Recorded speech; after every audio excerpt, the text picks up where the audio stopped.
Well, culture, they say, is a way of life. But I'm very sure our cultural activists this morning will be throwing more light on what culture entails.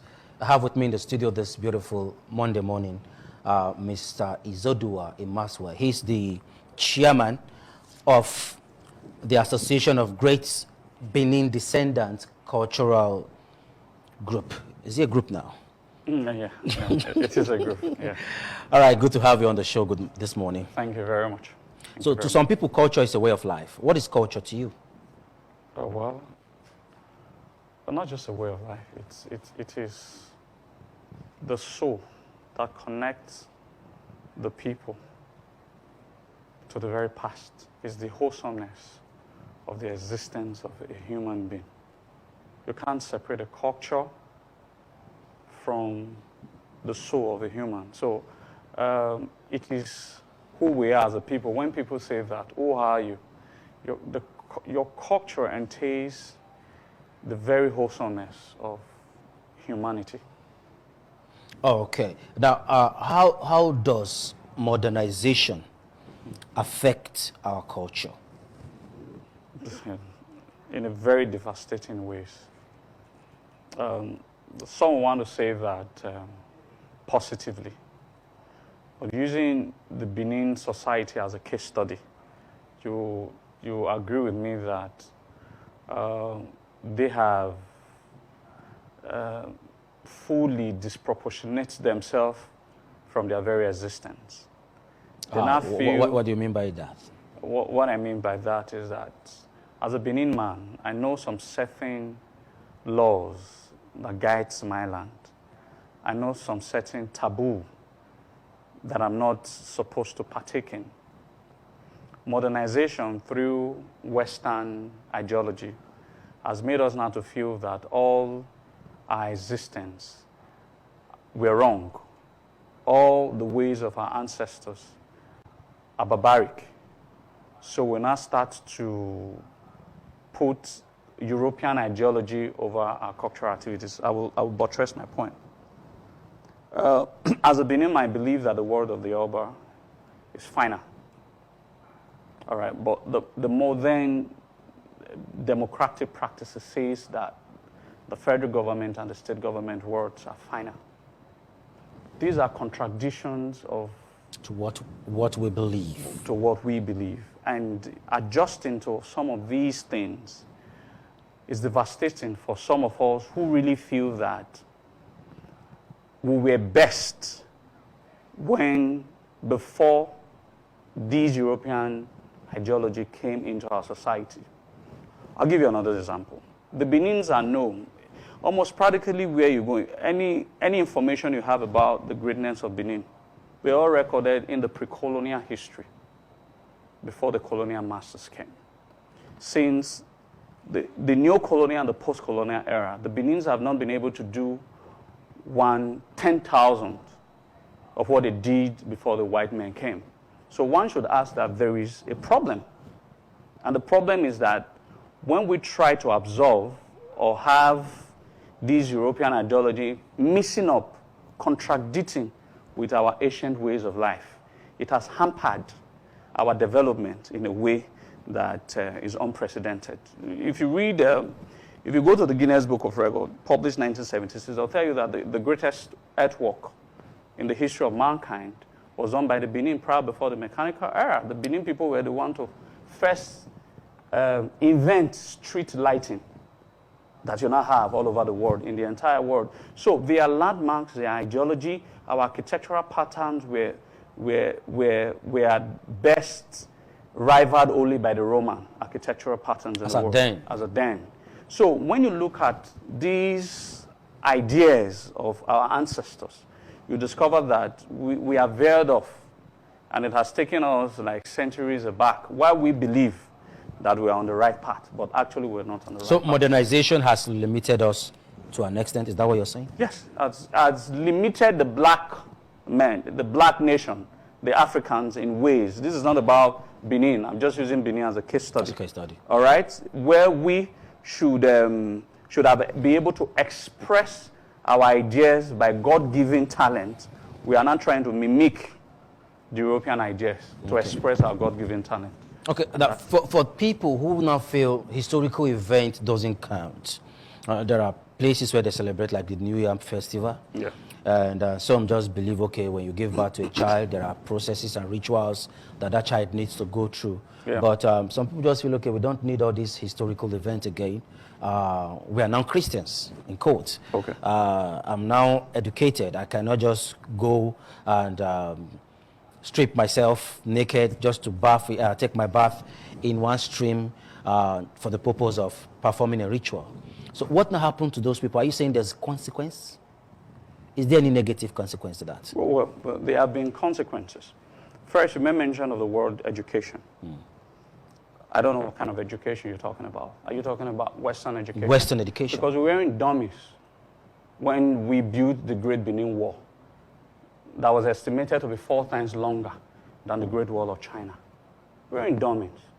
We were in dummies when there was a time in Benin history there was an environmental problem, mosquitoes, breedings, and all of that.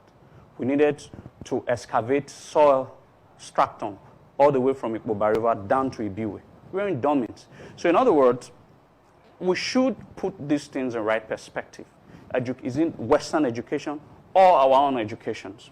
The Igbo people, for example, has an ancient writing system they called Nsibidi. They were advanced in their own era, so they were educated enough to understand that these are codes and signs that you will use to communicate, either in a written form. The only thing we lacked in our society at that time was that there were no ways for we to put these things down, these ideas. To document them. To document them. But the Beninese did create a way to document this history through art. Every act that a lot of people think is just for aesthetics. In old Benins were not aesthetics. They were events of the past. It tells a lot of story behind a lot of heroes and heroines and the Obas of Benin. So, when people openly, because of modernization, and flout the ancient laws of the land, the consequences is where we are now. Like I have mentioned that we're a very advanced society that the Europeans envied by all European archival materials ever produced in the University of Lisbon, Coimbra University in Lisbon. Some of the stories that were passed down by some earliest Portuguese, French, Dutch, and the English people, that this society was more advanced. Like even one of a Portuguese, Pinto, had recorded that at the time that the Benins had an advanced society, the street of London was filled with thieves and criminals. At the time, there were no doors and windows in the houses of Benin. So that means at one point in our history, we operated a crime-free environment. So there was no need to be windows or doors in these respective houses. And why at that time of history, the street of London were littered with beggars and criminals. So this society that was built in the old was much more advanced than the society that we now operate. And that's because we've been able to imbibe some of these practices from the Europeans that are hampered our growth. And the resultant effect is the lack of development. So are you saying if we had sustained those ancient practices, yes, we would have advanced more than we are now? Well, we would have advanced in our own way. The problem is we try to use the European scorecard to evaluate our growth. Our progress. Yes. And that's where it is faulty. We would have advanced in our own way, just like the Europeans would have advanced in their own way. So they are not basis of comparison. These are two different environments, two different continents, two different ideology. There's a word we call ideological coincidence. God gave us different ideas at different time or at the same time. So if I'm thinking about something now, there's a possibility that someone in Asia, Far Asia, is also thinking about right the same thing. So they had their own development, and we had our own development. And there are no basis for which to measure our development with theirs. Now, I came from a lineage where we are practically entrusted with the Babonelimi dance. Okay. But it got to a point when it got to my grandfather, my late grandfather, and he said, well, I'm not interested. And he stopped there. And my father, in fact, far in the north, he's not even interested too. So what is the impact? I'm the next generation now. What's the impact of this modernization on the youth? Well, do you think it's going to have any form of would there be any form of repercussion? Oh, well, those are best spiritual issues. I don't think most of these things, nobody was, even in the old times, nobody was forced against his will. Okay. There were people who kept the spiritual integrity of the land. There were some people who were workers. There were some people who were farmers, and there were different classes of different schools in the old society. So I believe that when people, the only problem I have, I don't think there will be a repercussion effect for the fact that you don't continue with that line. But the only problem I seem to have with the people, if there are no repercussion effect, does not mean that you have to criticize and castigate the system. Okay. The system has worked for ages. If the systems were that barbaric, and if you are not sustaining the system, if you're not sustaining the system, I believe that they were. I'll give you an example. I'll give you this very good example. There was a time in Benin history, for example, where before any Obas of Benin ascend the throne, their mother must be killed. It was part of the activities. Now, the reason was because the Benins believed that they can't serve two Obas, because the Oba's mother was as powerful in the old as the Oba himself. So they didn't want to divide their loyalty. So they created a law that before any Oba ascends the throne, his mother must be killed. Along the line, one of the Obas saw that as an injustice, because he was not the only one who has an hereditary title.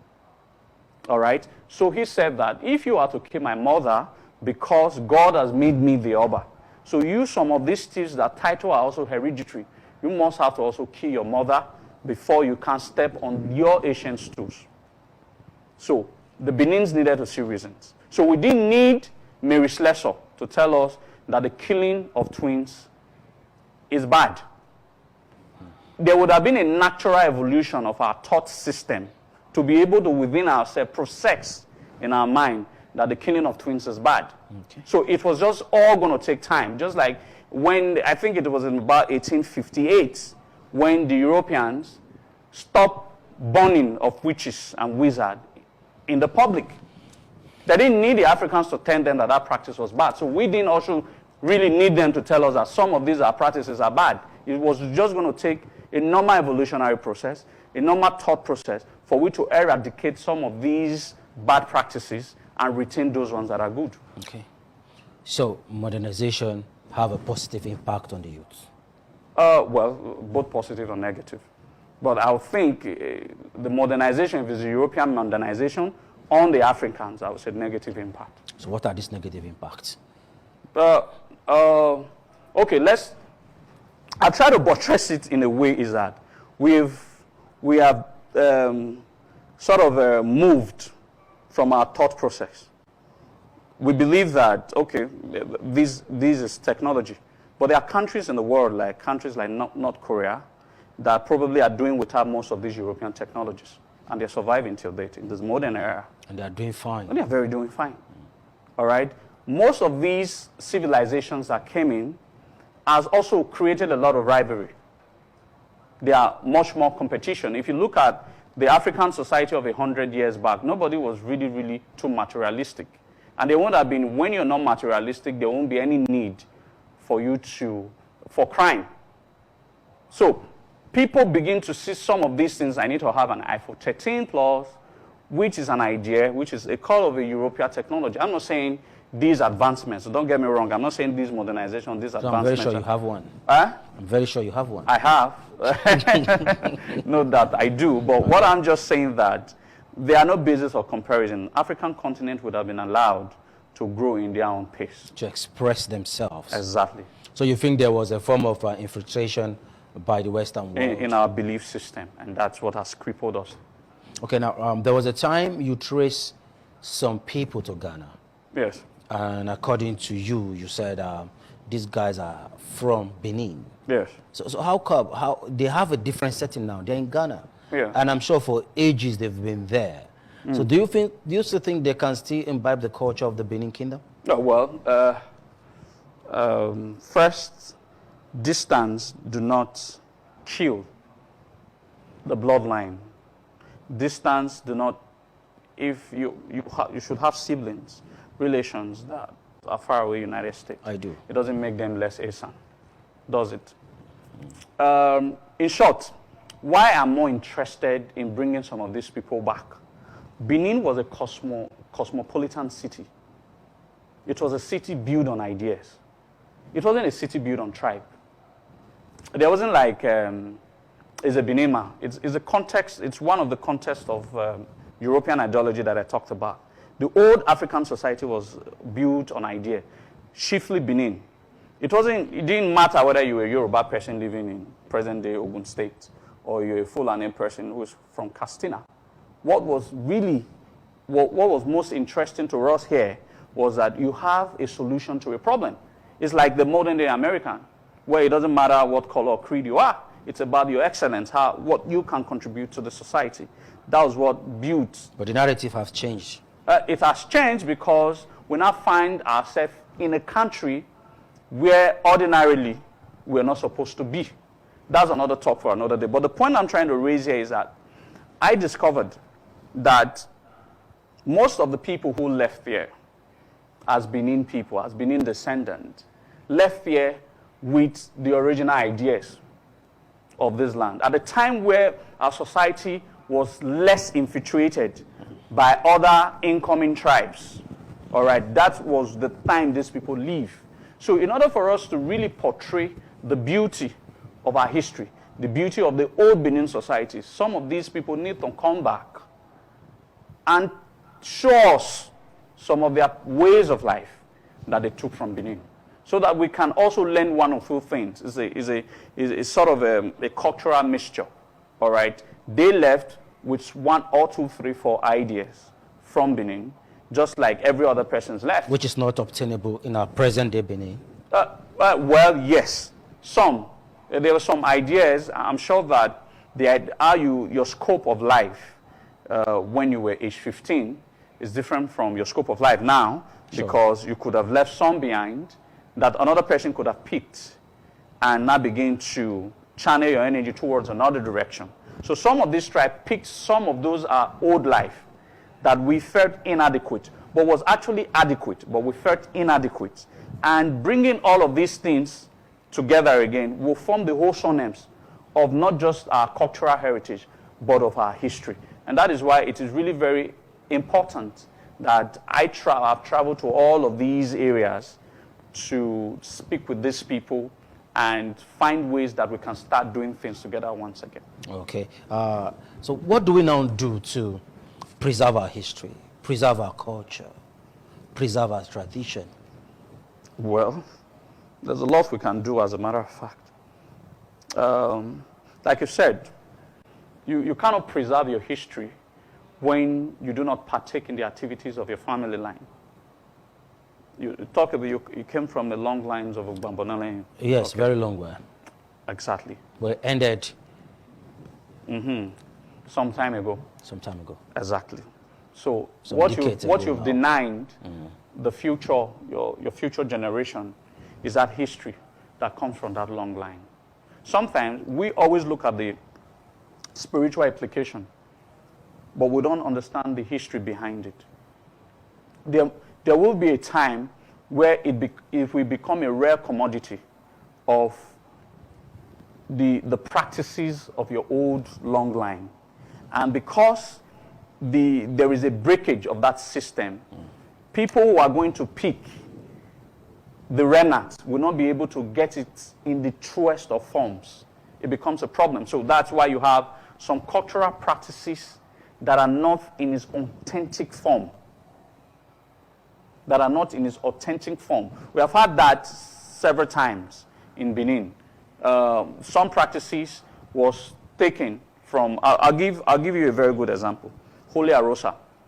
One thing that is unique about Holy Arosa is that Holy Arosa a lot of persons look at it as a traditional church, but that's not true. It's partly 50% tradition, 50% Christian, because the Benins were the first Christians in Nigeria. One of the Alba Baisege was baptized as far back 1504 AD. That was a very long time ago. We're talking about almost 500 years ago, over 500 years ago.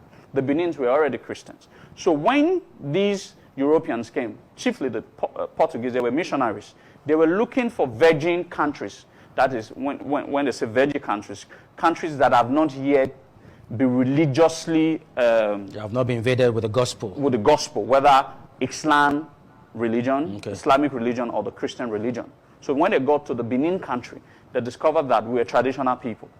So they tried to infiltrate. They did succeed for a while, all right, but it went back to the default setting, which I also believe that we can go back to the default setting. So the Aoba became baptized, and some of the chiefs became Christians, and 3 cathedrals was set up, one at Ogbelaka, one at Erie, and the other one at Holy Arosa. All right, that the one of Holy Arosa stood till date. And these Portuguese missionaries were the bishops, all right, of that Christian ideology. If you look at the Quinidia Mass, all right, there are 11 protrusions on top of it. Take a close look. It's an assignment. If you take it, it's humans, the head of humans. They were bishops. There's this cap the bishop used to wear. I've forgotten about it. If you look at it very well, you zoom, you're going to see that there are 11, and they were bishops. So at that time of Benin, that's where we were Christianized. So the Portuguese missionaries had their people there, and they needed manservers. The manservers were the Benin people. So they recruited the manservers to serve them. At the time Christianity started dwindling, some of the subsequent Obas were no longer interested in Christianity. They needed to go back to their original traditional practices. So the Europeans, chiefly the Portuguese, found it uncomfortable. They needed to leave all of these, their emanates of their ideologies around the Benin city. So the people who now took over from these bishops were Benin manservers, who has one leg in Christianity and one leg in the traditional practices. And that's what gives birth to Holy Arosa. Holy Arosa is one leg in Christian faith and the other leg. Till date. Till date. Now, 2023 elections is around the corner. And if with this your ideology now, that at the end of the day we now have a way of pushing it and selling it, and it thrives, you're asking us to go back to the default setting, who will not participate in the politics? No. Who said they were in politics in the old society? How were community leaders chosen?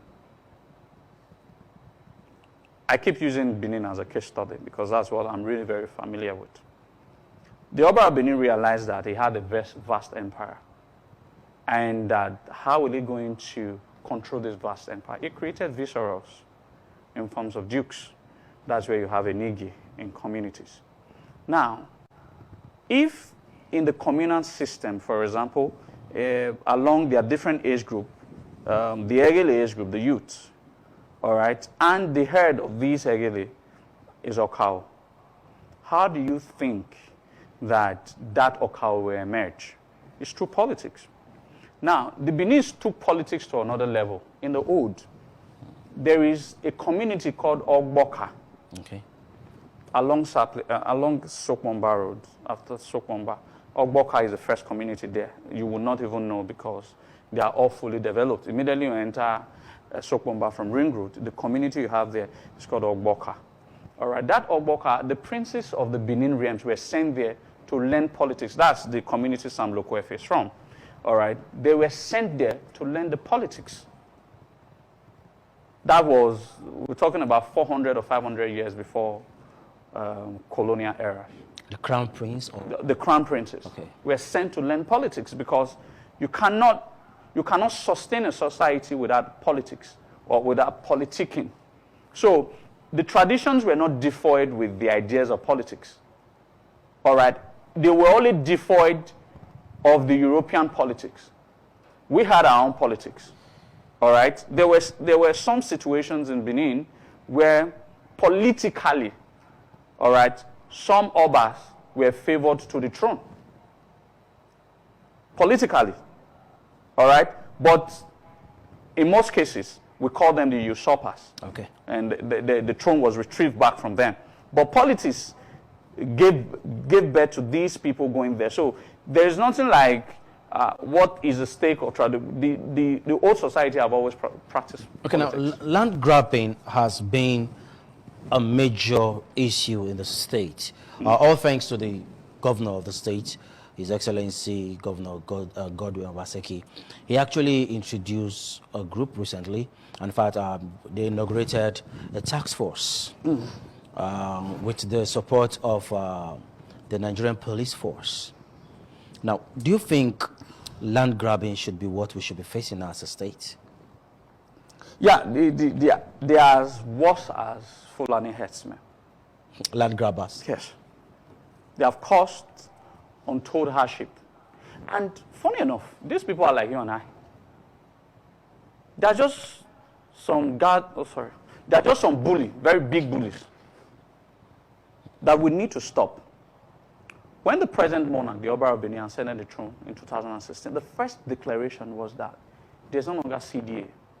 Because that was the name of the group these elements used in bullying people. Hard-working Nigerians, hard-working Edo people. Land grab their property, sell it to another one, sell again and sell again and sell again. That group was confiscated.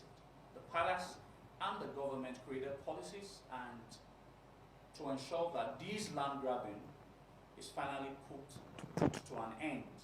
But for whatever reasons, maybe the state government since 2017 that the Oba of Benin said that these people seem to desist because when it comes to the Benin customary law,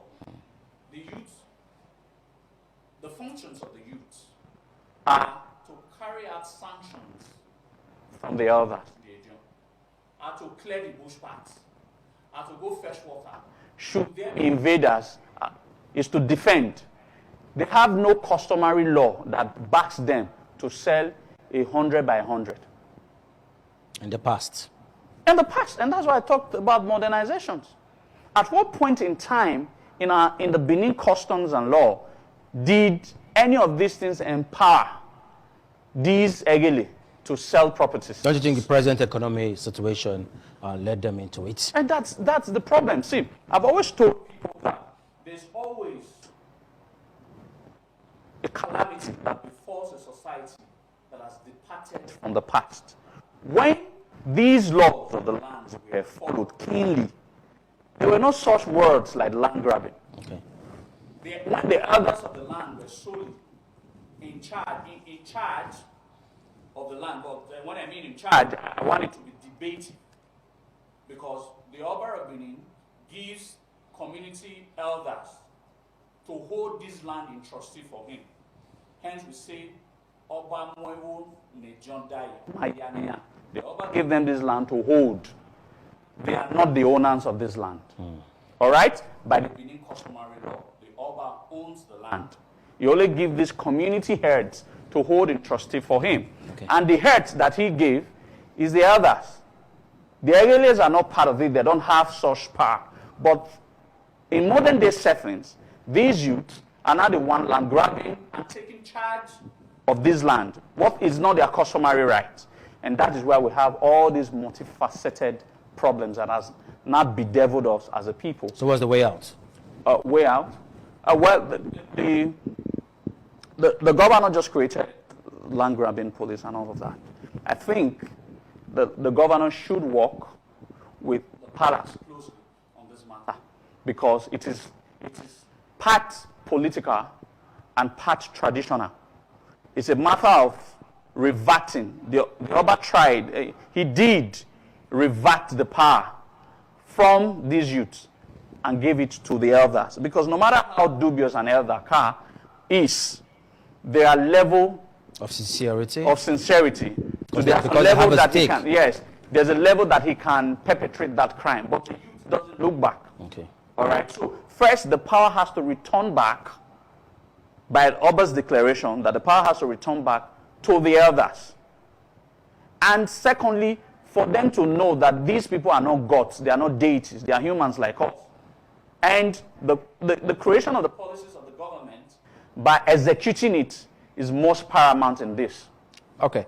Before I let you go now, Isidora, how do we not strike a balance between modernization and our culture? Whether we like it or not, modernization has come to stay. And to an extent, it has helped our society. So how do we now strike a balance between the culture and modernization? The balance has always been there. There's a concept of the dualism of life, of reality. It's like yes or no, a positive and a negative. Everyone is dualism of life, of reality. Now you must understand this. The African traditionalist or the traditionalist has always maintained their beliefs. The Christians, they don't. They maintain their beliefs, but they prick into the traditional beliefs. For example, I'm a traditional person. I'm letting you know now. Okay. And you're a Christian. And I'm very much aware now. Okay. Presumably. So, but when I do my practice, you feel that it's barbaric, it's diabolic. But I don't feel that about you. Oh, really? I don't. Is it a form of ideology or mentality or state of mind? Because it's a black thing. The people who has the purest of all mind as given to God and our ancestors are the traditionalists. Okay. It's not as if I'm taking side with them. It's because that one of the world's biggest problem is a religious problem. The Christian, most of the wars fought are religious wars. The Islam wants to Islamize the world.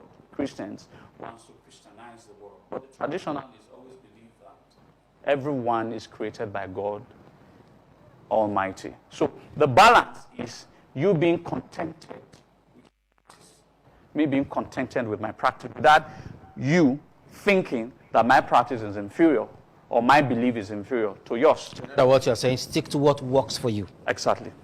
Okay, thank you so much, Isidora in Maswell. Thank you. Wonderful time with you on the show this morning. I'm very sure we are going to have you some other time in the nearest future.